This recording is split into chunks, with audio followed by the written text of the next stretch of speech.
પછીના સમયમાં સુખદેવજી મહારાજ કહે છે કે રાજા, ભગવાન કૃષ્ણ અને રાધિકા બંને જણા એક વખતના સમયે કદમના વૃક્ષ નીચે બેઠા છે, યમુનાના કિનારા ઉપર બેઠા છે, જળ બરાબર વહી રહ્યું છે અને બંને જણા વાતો કરે છે. અને એ વાતોમાં ને વાતોમાં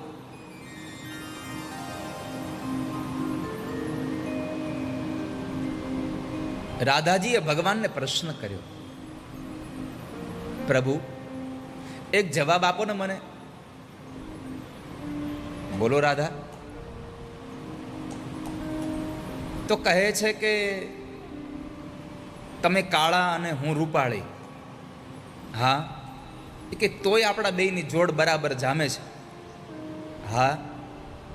તમે રૂપાળા હોત તો હજી કેટલી આપણી જોડ સારી લાગત. ભગવાને કીધું એ વાત સાચી છે રાધા, પણ જો હું રૂપાળો હોત તો તમારે ખોટ જાત. રાધાજીએ પૂછ્યું કે મારે છે, તમે રૂપાળા હો એમાં મારે શું ખોટ જાય? ભગવાન કહે છે અત્યારે હું કાળો છું એટલે થોડાક લોકો તમારી સામું જોવે છે, બાકી હું રૂપાળો હોત તો તમારી સામું જોવત કોણ? તમને કોણ નિહાળે? કૃષ્ણ કાળા અને રાધા રૂપાળી, અને આ ઈ વખતનું હાલ્યું આવે છે. હજી પણ મૂર્તિઓ થોડોક હામળો હોય તો હાલે, પણ કન્યા હામળી નો હાલે.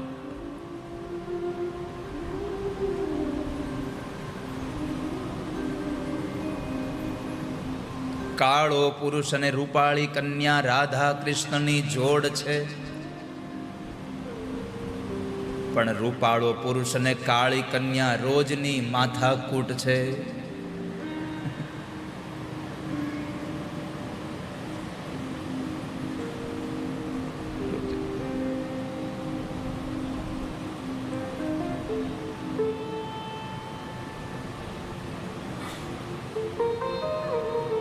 આમ કન્યા વરકન્યા બે પરણીને આવે ને એટલે વરરાજાની માં તરત એમ કે હા મારે રાધા કૃષ્ણની જોડ આવી ગઈ. લ્યો, આપણે એક વાતમાં તો આમ તમે જુઓ, ગમે તેને ગમે તેવું બિરુદ આપવું હોય, બે માણસની વચ્ચે ઝઘડો કરાવે એટલે એ માણસને આપણે તરત કહીએ આ અમારા નારદજી છે. ઘણા ઘણા તો એવી ઉપમા આપે, ચોટી વગરના નારદ.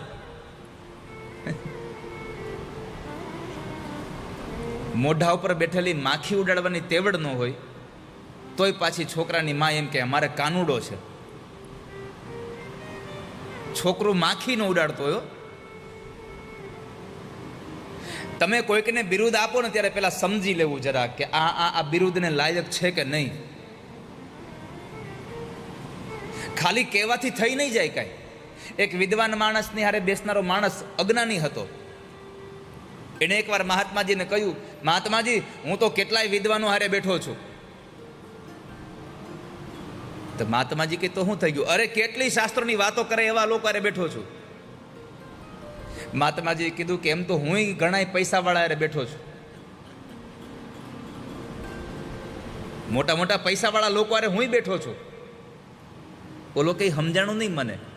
તો કે તોય હું કોઈ દી પૈસા વાળો થયો નહીં, એમ તું ગમે એટલા વિદ્વાન હારે બે, એમ કે તું વિદ્વાન ન થઈ જા. એમ કાળા રંગમાં હોય એટલે કૃષ્ણ થઈ જાય જરૂર નથી.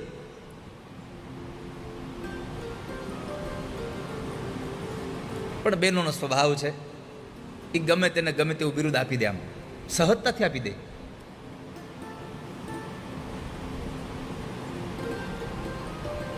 જાન પરણવા આવે અને વરાજો માંડવે આવે તો નથી કન્યા પક્ષના બહેનો તરત કહેતા, સીતાને તોરણ રામ પધાર્યા, સીતાને તોરણ રામ પધાર્યા. સીતાને તોરણ રામ પધાર્યા, આવું બેનો ગીત ગાય. આ ગીત ગાતા હોય ને ત્યારે બહેનો બીજે ક્યાંય જોવા કરતા જે કન્યા ઓલું વરમાળા પહેરવા આવતી હોય ને એની સામું જોવું.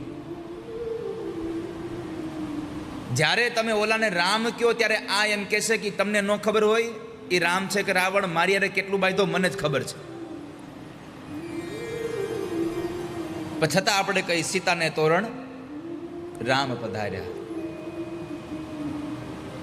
વ્યાજે પૈસા લઈને જાન લઈને ગયા હોય તોય બેનો ગીત ગાતા હોય. નાણાવટી રે સાજન, લાખોપતિ સાજન બેઠું માંડવે લ્યો. ત્યારે વરાજાના બાપ સામું જોવું. બેનો તો ગમે તેને બિરુદ આપી દે. હવે એ સામાન્ય તમે સમજો, ઓલું હવારમાં ગણપતિની સ્થાપના કરીને ઓલો ચાકડો વધાવવા જાય ત્યારે કયું ગીત ગાય મમતાબેન? ભાનુબેન તમને ખબર છે? ચાકડો વધાવવા જાય ત્યારે મેં તો થાળ ગાવ ગાવ હવે ગાવ જોરથી ગાઓ. મેં તો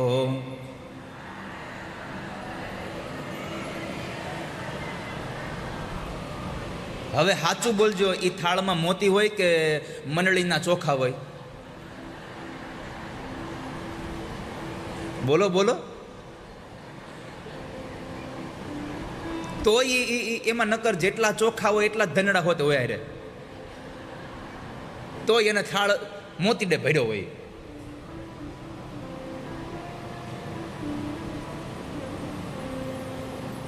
આ તો હવે સગવડતા થઈ હેમું. બાકી ને કે આમાં ઘણા વડીલો છે, પૂછો એને.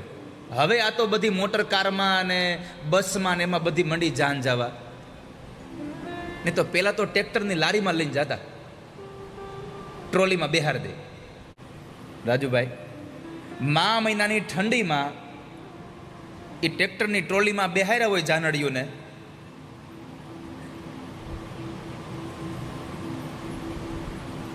અને એ 4 વાગ્યામાં ટ્રેક્ટર ઉપડે, 7 વાગે જાન પુગાડવાની હોય. એ 4 વાગે ટ્રેક્ટર ઉપડે. હવે તમે સમજી શકો છો કે મા મહિનામાં એ ખુલ્લા વાહનમાં ઠંડી કેટલી લાગે. ત્યારે તમે જુઓ ને તો આમ બહેણીમાં મરચા ભર્યા ને એમ બધાને આમ ભરી દીધા હોય, અને ઠંડી એટલી હોય. પણ બેનોને ગીત ગાવાની એટલી મજા આવે ને, ટાઈટમાં હોતે દાઢી ડગ ડગ ડગ ડગ થતી હોય તોય ગીત ગાય.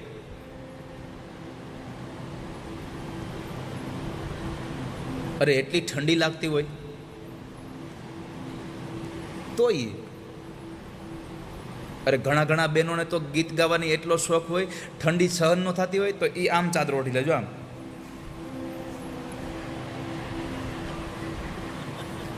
પછી ગીત ગાય, આમ રાખીનો.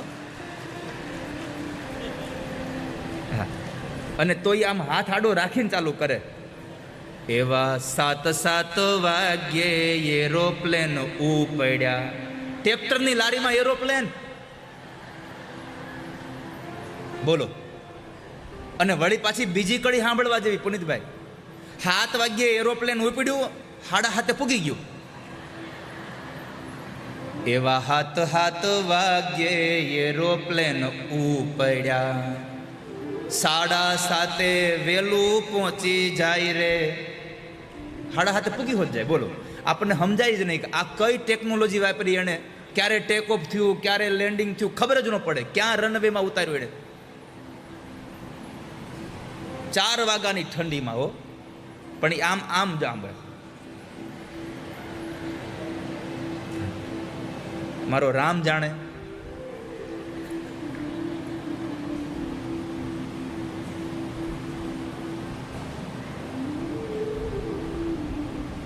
અડધી રાત સુધી ગરબા લે. ઘણા તો જાનમાં ન્યા જઈને નાય. ઘણા પૂછો તમે નાઈ લીધું, એ કે કાલે જ નાહ્યા હતા આપણે તો.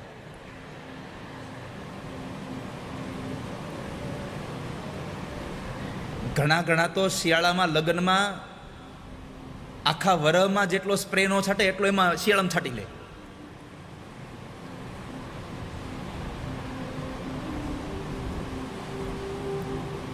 પણ લગ્ન ગીતોની એ પરંપરાઓ હતી વાલા. પહેલાના સમયમાં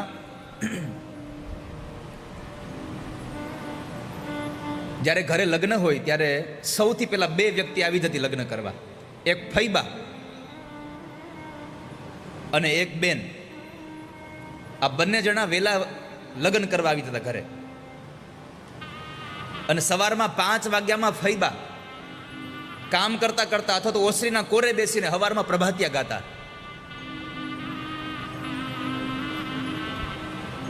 એ પ્રભાતિયાઓ ગવાતા અને એ ગીતો ઉપરથી આપણને ખબર પડતી કે હવે કેટલા દિવસ લગ્નને બાકી રહ્યા છે.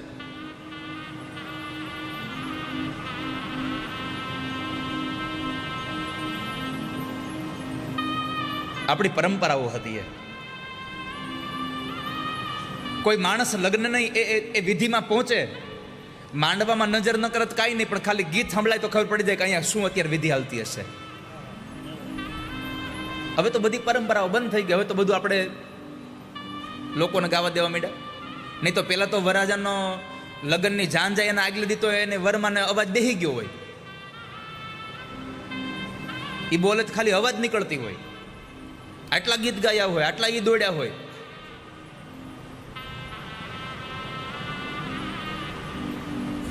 એ પરંપરાના ગીતો છે વાલા ભક્તજનો.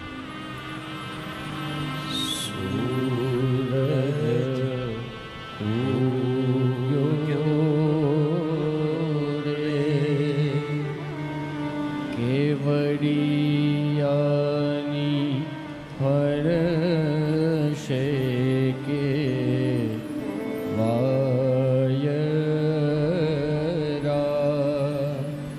ભલે વાયા રે સૂતા જાગો રે વસુદેવના નંદ કે વાયરા ભલે વાયા રે સૂરજ ઉગ્યો રે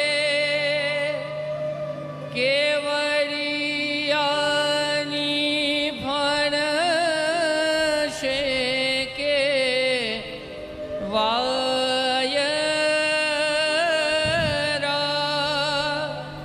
ભલે વાયા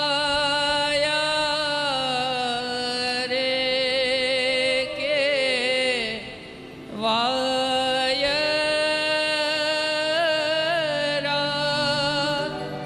ભલે વાયા રે. એક વિધિના લગ્ન ગીતો હતા આપણા. અને એ લગ્ન ગીતો સાંભળીને આપણને ખબર પડતી કે હવે કઈ વિધિ ચાલતી હશે અહીંયા. આવી પરંપરાઓ હતી આપણી. તો કાળો પુરુષ અને રૂપાળી કન્યા રાધા કૃષ્ણની જોડ છે, પણ રૂપાળો પુરુષ અને કાળી કન્યા રોજની માથાકૂટ છે. તો માં રાધિકાજીએ ભગવાનને પ્રશ્ન કર્યો, પ્રભુ આ બધું તો ઠીક છે, પણ નાથ હવે રાસ રમાડો ને, બહુ ઈચ્છા થઈ છે રાસ રમવાની.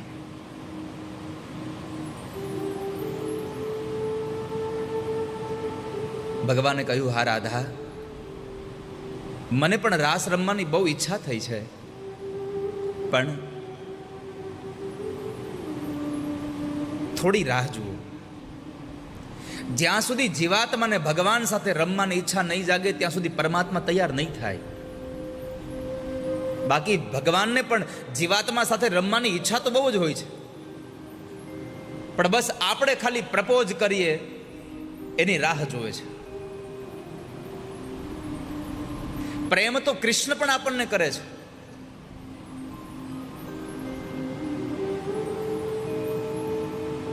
પણ એ શરૂઆત આપણી પાસે કરાવવા માંગે છે.